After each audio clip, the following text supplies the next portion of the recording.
Quem ama, educa. Formando cidadãos éticos, por Isamitiba. O século XXI é diferente dos anteriores. A vida não é tão linear quanto antes, e o mundo possui dinamismo inédito. E isso não interfere apenas na tecnologia e nas maneiras de comunicar com as pessoas. A educação também se movimenta continuamente. Este livro irá ajudá-lo na educação dos filhos de um jeito mais humano e condizente com os males contemporâneos. Afinal, a educação de nosso tempo não se resume apenas a seguir padrões ensinados pelos pais e mais velhos. Agora, quebrar velhos modelos e nos atualizar com novos paradigmas em permanente mudança é cada vez mais comum. Neste Quem Ama Educa, Formando Cidadãos Éticos, o especialista Isamitiba dá boas dicas para absorver um pouco da geração digital, respeitando sua identidade e estando em conexão com o mundo de hoje.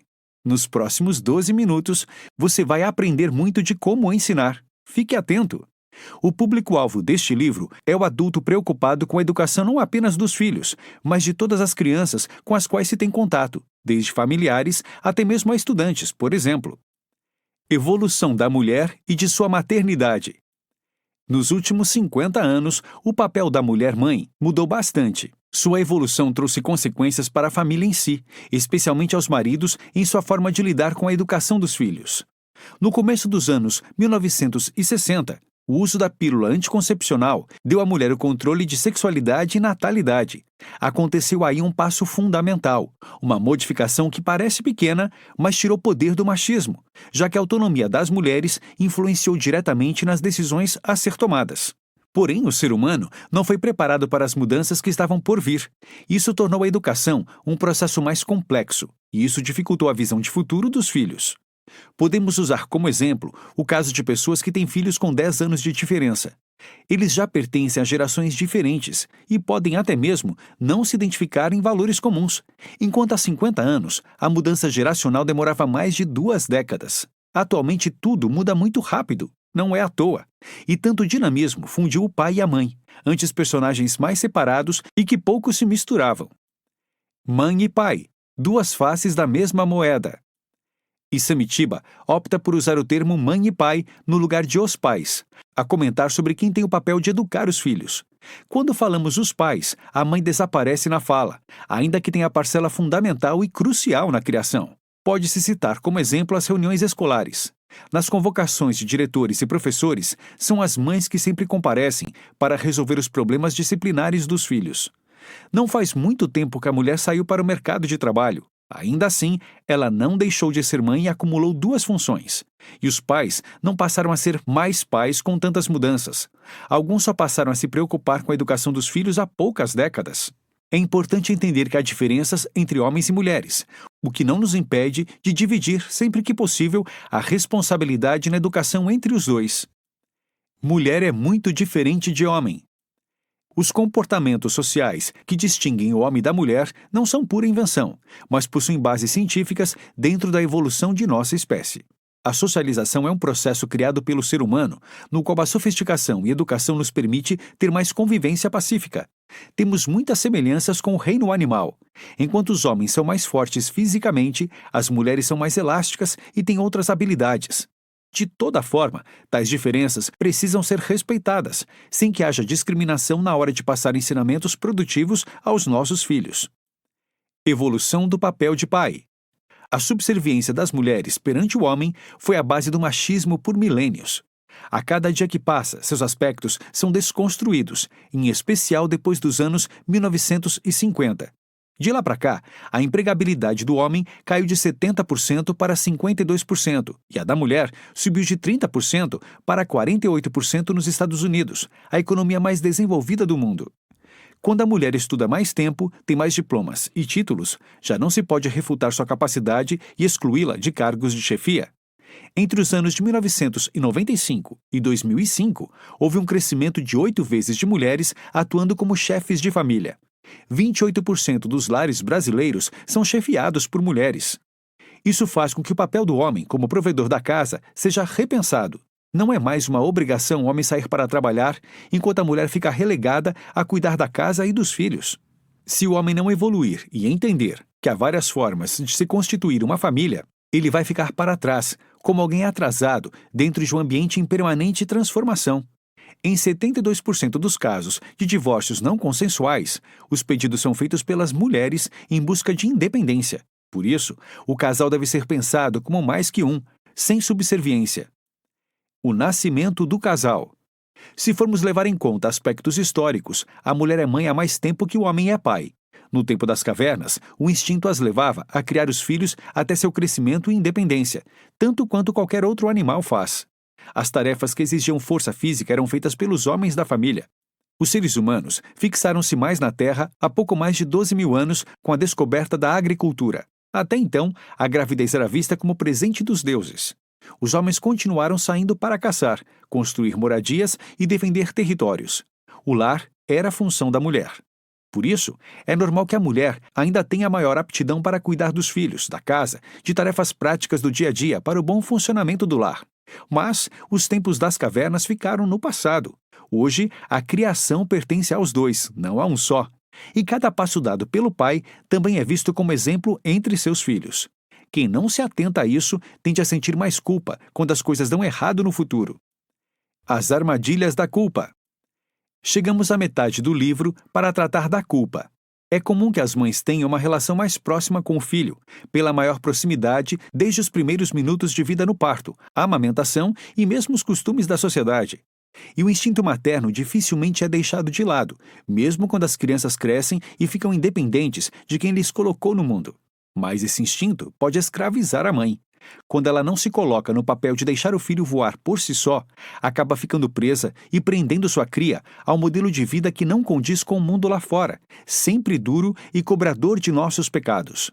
Há quem crie os filhos por medo de se sentir culpado caso algo dê errado. A má notícia é que por muitas vezes as coisas vão dar errado no decorrer da vida. E não temos o que fazer a não ser aceitar. Há momentos de ceder e momentos de cobrar. Isso faz parte da existência e de uma criação responsável. É preciso saber dizer não. A educação do sim.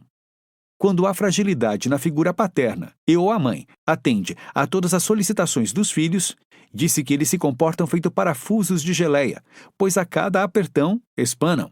Ao ser contrariados, berram, gritam e sentem raiva, como se a vida fosse uma sucessão de sim a cada pedido.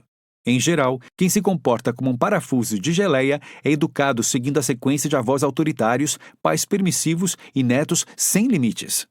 O mundo está cheio de não para serem jogados em nossa cara, queiramos ou não. E aprender a recebê-los nos torna mais maduros e compreensivos de como a vida funciona, pois no final, o amor criará uma autoestima tão grande que poderemos compreender os motivos de sermos contrariados durante os primeiros passos. O amor formando autoestima. Desde bebês, a autoestima é desenvolvida dentro de nós. Quando sentimos carinhos e cuidados, antes mesmo de aprender a falar, ler, escrever e andar, entendemos que ali somos bem acolhidos, e a mente ensina que há o sentimento de amor disseminado no ambiente familiar. Nesse começo de vida, a autoestima essencial é desenvolvida porque o pequeno ser humano entende que é querido por todos que o cercam. Essa mesma autoestima se desenvolve ainda mais quando realizamos nossos desejos e vemos cada passo rumo ao sucesso a ser atingido, ainda que haja percalços aqui e ali.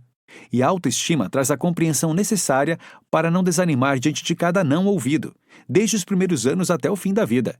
Mesmo que logo de cara haja alguma irritação, quando há autoestima em abundância, podemos tirar boas lições disso para seguir em frente com a devida compreensão para viver com sabedoria. A autoestima empreendedora. Proibir pura e simplesmente não é um ato educativo. Cada proibição a uma criança corta sua ação e sua vontade de agir. Evidentemente, ações perigosas devem ser proibidas.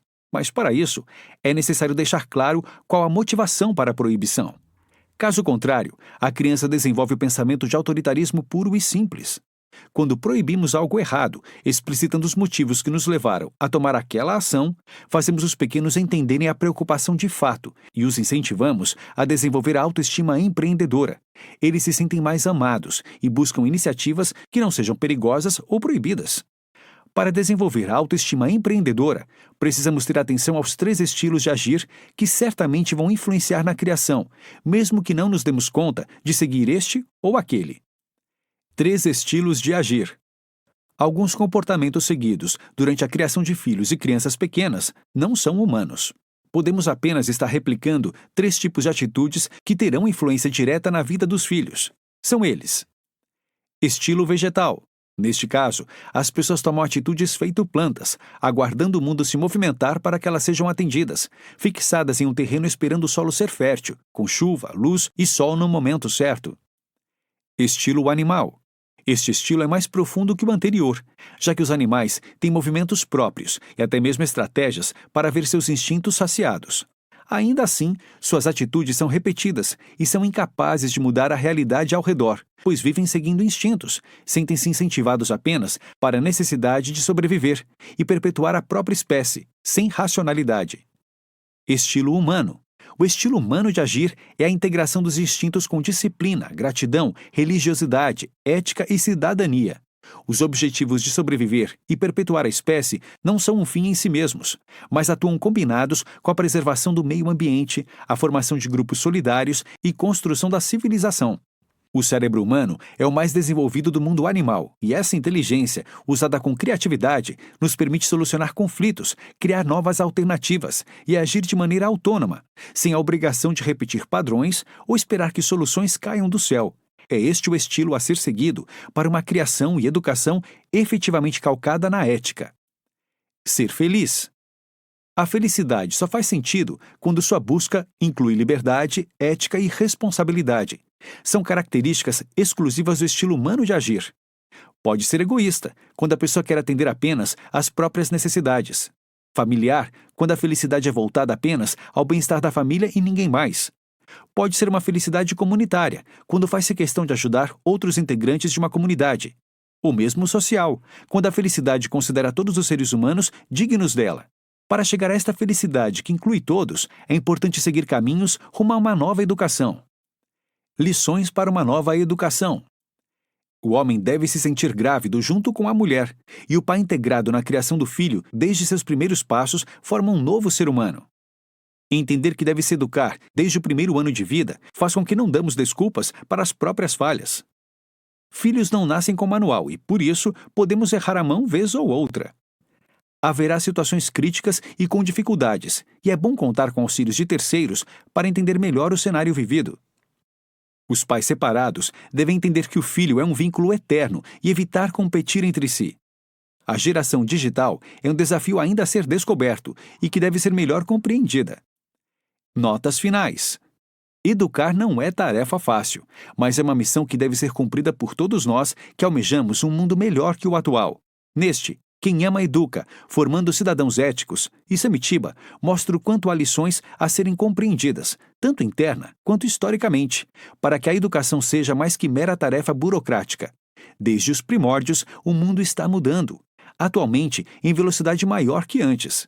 Isso não nos exime da responsabilidade de dar o máximo para nossos filhos, sem que façamos deles pessoas mimadas. Educar com zelo e responsabilidade é missão de cada um de nós. Dica do 12 minutos. Para complementar seu aprendizado e melhorar a relação com os filhos, a leitura do microbook Educação Não Violenta lhe trará muito mais conhecimento e ganhos no dia a dia da criação das crianças.